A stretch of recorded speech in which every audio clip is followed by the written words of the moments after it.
5 years from now, what does Canza Finance look like? Yeah, I think we're going to be at one of those later stages of that Web3 NeoBank aspect.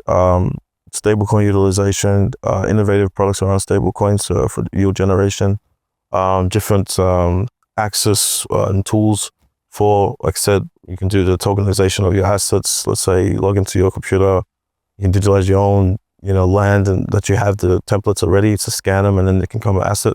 So I think different things like that. But yeah, I think we're going to be towards that Web3 NeoBank and cover very good coverage and probably hit the numbers, billions. We're going to be working towards that, but I think we're going to get a good stab at it. It's interesting. It almost feels like, Africa's like that last remaining continent that it still hasn't been tapped or understood by the world. Like I use an example of the UFC. So the UFC now is on almost every other continent.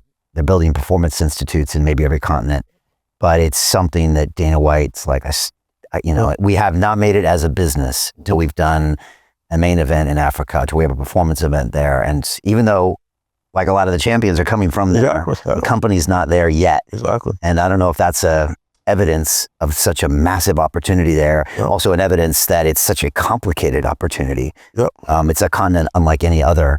And obviously you guys are going in there, to do something similar. Is that accurate? I think it's the same thing. Frontier. I think it's the same thing with Formula One, right?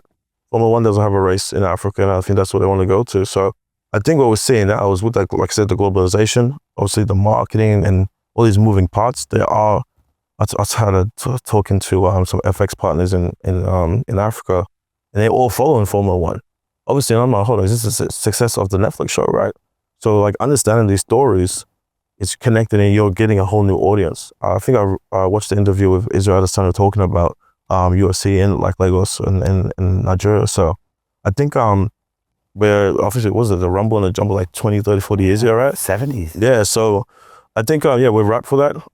The complexity of multiple parts, it's just a conversation between us now, but when you're on the ground, that's when you actually feel it, right? A lot of parts are complex. This case scenario, right? COVID, right? I took 1/2 of my flu vaccine in Australia, but then I went to get other flu vaccine, and it was a different one for foreigners. So then I'm going around for like 7 hours. I have to go to Portugal the next day just to get the second half of the vaccine from the AstraZeneca, whatever it was, right?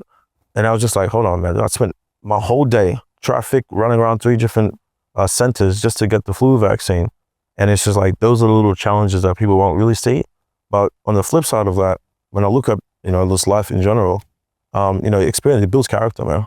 So I think all that type of stuff is what then like refines your brain to develop interesting, cool stuff. Hey, I know investing in crypto is scary. It takes a real leap of faith because there are so many scams, rug pulls, and bad actors out there. It's a dangerous business, which is why 95% of people lose all their money. Well, that's why I created the London Real Investment Club, so you can access the hottest deals on the planet and use the crypto bull market to create the generational wealth that you deserve. Join my team of over 100 people from around the world that are making millions of dollars behind the scenes investing in blockchain, AI, Web3 games, DeFi, Bitcoin, and more. Don't miss out. Click the link below to book a call with one of my team now. But hurry, this bull market will end soon. I know investing in crypto can be scary. That's why you gotta join the investment club. Pull the trigger. Let's do this.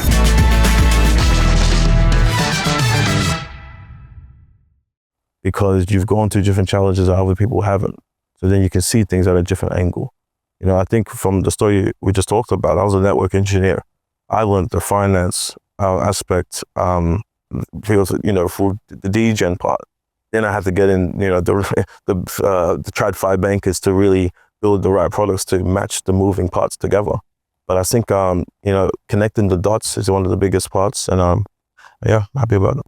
And ultimately, we need the storytelling and the media to change the narrative. For sure. There. For sure. And you're kind of well aware of that. Yeah, for sure. I think all the tools that we see now, like Instagram, and like I said, the Netflix, you see all these, different like country specific I think you have India that creates a lot of movies, and I think Nigeria, they go back and forth to 1 and 2. They produce a lot of content. That content is data. That data now can be into Web3 and be on chain, transparent and transferable.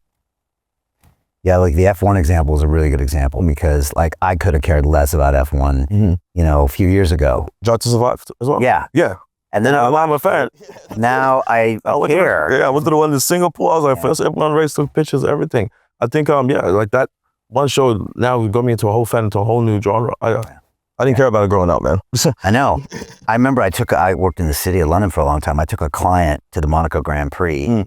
And even after going there, I didn't care. I was like, I don't get it. I still don't know. And I know guys that go to F1 races and they're like, the Netflix show is so much better because you get to know the personalities and you see what's on the line and stuff like that. So it's amazing how that's opened up a whole new market for them. Oh. Imagine, you know, the Netflix show for Canza and what you're doing, or about Africa and all the individual markets and opening people's eyes to the opportunities and the real world aspects of it. That's coming. Yeah, I think, and that's the part that I've even learned now of like pre-TGE and working all these different like rooms, right? Is that, you know, the influence part.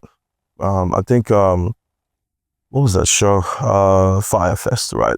That was one of the first times I've really seen influencer marketing. See, I must have moved a lot when I seen that impact of it. So now I see that basically the part of individuals really having that type of like impact and influence. And then we can utilize that to these different storytelling narratives. Go on Instagram, it's Instagram stories. It's literally, you know, stories is the biggest thing. And so for your TGE, you're going to try to tap into KOLs and influencers so they can help you tell the world about what you guys are about to do. Yes. Yeah, so important these days, right? Yep. And I love what you guys are doing, and I love the fact that you're doing it. And so I would say as you go on, make sure that you put yourself front and center. Because like your story, I think is the Canza story, and somehow is the story of what you're trying to do over there and how you're trying to disrupt and change everything. And as soon as people hear you talk, I think they're going to be all in. Thank you, man. How can people learn more about Canza? How can they learn more about the TGE? How can they start to do business with you from a TradFi perspective and even from an individual or an SME perspective? What's the best way to start and really get their hands dirty with what you're doing? Sure. I think just reaching out to us via email, also a Telegram group, and definitely 100% to Twitter.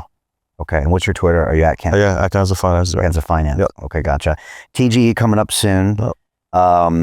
And obviously you're hiring, expanding, the whole thing's coming. Yep. Billions are coming after that. That's it. To continue watching the rest of the episode for free, visit our website londonreal.tv or click the link in the description below.